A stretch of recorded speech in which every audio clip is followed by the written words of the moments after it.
what is going on, guys, and welcome back to another episode of Star Wars Galaxy of Heroes. And guys, I have some huge news about the game and about my channel in general. But first off, you guys probably saw the forum post, Reddit, my Twitter account, and many other avenues. There is an update coming regarding Sith, and the Sith that we already have, like Darth Sidious, Savage Opress, Count Dooku, they are getting some mini rework to them. And today I have some Gear 11 gameplay of all those Sith in Arena, Galactic War, and other aspects of the game, so you guys can see what is in store. And the reason why we have that type of gameplay is because finally, after many months of talking with the developers and them partnering with me, we finally have a beta access of Star Wars Galaxy of Heroes. This is pretty much one of the tools that they use to test out the future builds of the game, test out the characters that might be coming out in the future. I get to see them, I get to use them extensively, get gameplay, and the day that something comes out, I send you guys the gameplay, and we are going to have a lot of fun. We can get Gear 11 Mob Enforcer gameplay, we can get Zeta gameplay, we can get Gear 11 Ugnaught gameplay. Whatever you guys want, we can do. So make sure down below you guys let me know what you guys would really want to see. This is truly unlimited power in Star Wars Galaxy of Heroes. And before we get going here, I want to thank you guys so much for supporting my channel. A lot of you guys already bought some t-shirts. Down below in the description, you can find that link if you want to go ahead, support my law school education, support this channel in general, or just if you're a fan of me, there are t-shirts down below that you can purchase and support me, and I really do appreciate all you guys do. So thank you so much. But without further ado, let's go ahead, check out the new Sith reworks, what's going on, and my thoughts on them, and we're gonna have some fun. So stick around and let's get right into it. The first Sith we have to talk about is Count Dooku. He has been out of the picture for such a long time, ever since the evasion meta met his end, and he became a lot more useful with this more recent update. First off, Hindering Press, which is his basic attack, can now apply debuffs to non-Jedi enemies, and the chance to debuff Jedi is increased. Before, he was only able to stun and ability block Jedi. Now they changed that to go ahead and apply to non-Jedi characters like Stormtrooper Han, Fives, and I'm showing gameplay of how that works. Now the Omega version of this makes him into a General Grievous type of character where he cannot be countered when he attacks. Plus, on top of this, he gains a plus 15% damage because before he was hitting like a wet noodle. The next thing we have to talk about, and I was saying this in many videos before, Force Lightning. Besides the fact that the chance to debuff is now increased, the Omega version grants him a 50% chance to inflict shock in addition to plus 15% damage, and on top of that, more damage has been increased on Force Lightning. So I was saying this for a long time, that it would be great to see Count Dooku have shock, and now Palpatine and Count Dooku, they are now best buddies when using that debuff, and that is super important because he's one of the fast characters in the game, so he can open up the gates and get that shock up right away. The next thing, he has a Zeta ability on his unique, and it looks like it's going to be a very interesting one. It's called Flawless Repose, and Count Dooku now gains critical hit immunity for 1 turn and recovers 10% protection whenever he counterattacks. Now guys, you know how this guy counterattacks. He counterattacks left and right, and that is a lot of protection regeneration. So Daze is going to be a huge friend to prevent him from constantly counterattacking, and I hope to get gameplay of that sometime in the near future now that I have one of those beta accounts. The next thing we're going to talk about, Darth Maul. Not much has changed. Ever since he got Daze, he is a super powerful monster, and they just pretty much changed his leader ability just a little bit. Now on his Zeta ability, the stealth and turn meter bonuses that come from here now ignores taunting allies, because you don't want one of your taunters to go stealth because all of a sudden you lose that buff of the taunt. So this kind of fixes that problem. So it's more of a fix rather than an increase or a rework of any sort. However, like Count Dooku, Darth Sidious is the next character that got a couple changes. We know he got a Zeta not too long ago. Well, they went ahead and gave him even more since he's still not being used as much. And we see that with his basic ability known as Deathstroke. Now he can go ahead and get critical hits, because before, when he ignored defense,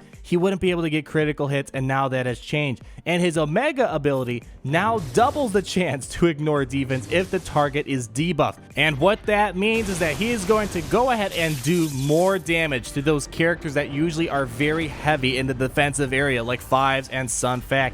One of my personal favorite things that came out of this update is Demoralizing Blows, which is Darth Sidious's AoE ability. It is pretty cool, and he is going to be like the next Poe. He can now inflict Expose in addition to all the previous debuffs that he can apply, and the damage also got increased. So all those exposes at the very beginning of the game, Darth Sidious is a very fast character, so this can apply very early, can be very deadly when using someone like Darth Vader, Boba Fett, Darth Maul, and his big AoE attack. So this is a very good update right here.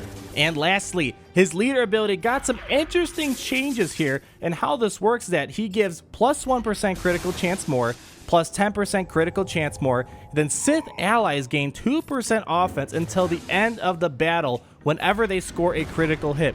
Now, I have to look into this more. It's not quite clear if they gain 2% offense every single time they score a critical hit, or if it's just a one-time deal. You get your critical hit and then you just get 2% offense and no more until the end of the battle. I think if the language would say instead that each time they get a critical hit, they gain 2% offense, it would be much clearer that every single time this happens instead of a one-time deal. But even with this ambiguity, I think it's going to be the latter, where every single time someone gets a critical hit, they go ahead and keep stacking that offense on top of offense on top of offense, and that could be pretty deadly, and I'm thinking that might be great for the AAT raid. We will soon see in future videos. Now, Darth Vader, he's already great. We never expected him to get even better. Now his basic terrifying swing has plus 15% damage more, in addition to having a plus 15% ability block chance. And if you guys knew what the previous percentage was, this means Darth Vader has a super high chance to go ahead and apply this ability block. Absolutely insane. And this is just great to see that he also has more damage increase, and we see the same thing happen with Force Crush, where his Force Crush goes ahead and does more damage than before, because that was kind of a weak attack. Although deadly with all the debuffs, damage-wise wasn't doing too much, so it seems like they went ahead, stepped up his game a little bit. The last guy that we have to talk about is Savage Opress. Holy cow, they did a lot of stuff to him, and I have gameplay of that, of course, in this video, and I'll try to show the difference of what it looks like now. And the first thing we need to talk about is his basic Staggering Blow. Now what happens is that he always has a 50% chance to inflict offense down, and it's doubled on a critical hit. So if you get a critical hit, this is a 100% chance to inflict offense down, and with that, his damage is also increased.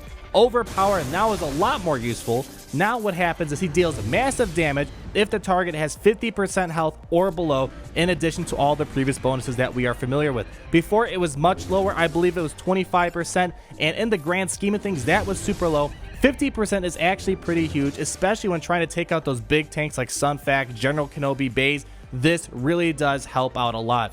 Next is his leader ability. I'm not too impressed with this. Maybe you guys are. It's called Pain is Weakness, and now what happens is that it changed everything to defense, and the defense maxes out at 75%, and the Omega gives plus 15% defense more and plus 30% tenacity. I don't think this will be a game changer for Sith. I think there are other better Sith leaders like Darth Vader, Darth Maul, Emperor Palpatine, and Count Dooku's probably still even better than this, even though he has a catch-all leader ability. So I don't think that Savage Opress will be seeing this leader ability be used all that much. And lastly, he has a Zeta ability in his unique, but before we even get to that, essentially what happens now is that at the end of his turn, Savage dispels all debuffs from a random Sith ally, and then he gains those debuffs. So he's kind of helping out another Sith by taking on their pain in a way. And his Zeta ability is kind of cool. He gains heal over time when he is damaged. His buff duration gets increased by 1. He has a 50% turn meter gain chance. And then anytime he is critically hit, he goes ahead and dispels all the debuffs on him. So he's going to go ahead, take those debuffs from another Sith ally. Most likely will get critically hit, and then he dispels all those. So he's kind of a cleanser in a way, a very odd cleanser. He's no Chiro Imwe and he's no Kenobi, but this will definitely be interesting for the Sith faction as a whole.